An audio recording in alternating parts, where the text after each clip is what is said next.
Hello friends, இன்றைக்கி நம்ம சுவையான ஆப்பம் ரெசிபி எப்படி வீட்டிலே செய்கிறது பார்க்கலாம் வாங்க. ஒரு கப் அளவு பொன்னி பச்சரிசி எடுத்துக்கலாங்க.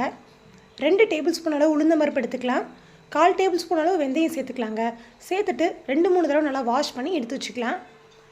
இப்போ கொஞ்சமாக தண்ணி சேர்த்து ஒரு 2 மணி நேரம் நல்லா ஊற வச்சுக்கலாங்க. இப்போ நல்லா ஊறிடுச்சு. தண்ணி நல்லா வடிகட்டிட்டு மிக்ஸி ஜாரில் சேர்த்துக்கலாம். இது கூட ஒரு கப் அளவு வடித்து ஆற வச்ச சாதத்தை சேர்த்துக்கலாங்க. ஒரு கப் அளவு துருவின தேங்காய், தேவையான அளவு உப்பு, தண்ணி சேர்த்து நல்லா அரைச்சி எடுத்துக்கலாங்க. இப்போ இது நல்லா இந்த பதத்துக்கு இருக்கணும். இப்போ மாவு நமக்கு ரெடி ஆயிடுச்சு. இதை மூடி இது ஒரு 8 மணி நேரம் நல்லா புளிக்க வச்சு எடுத்து வச்சுக்கலாங்க. இப்போ 8 மணி நேரம் நல்லா புளிச்சிருச்சு. இதை நல்லா கலக்கி எடுத்து வச்சுக்கலாங்க. இப்போ ஆப்பசட்டியை நல்லா ஹீட் பண்ணிவிட்டு மாவை சேர்த்துட்டு இது மாதிரி மூடி போட்டு ஒரு 5 நிமிஷம் வேக வச்சு எடுத்தோம்னா சுவையான ஸ்பாஞ்சியான ஆப்பம் தயார். இது உங்கள் வீட்டில் செஞ்சு பாருங்கள். Thank you friends.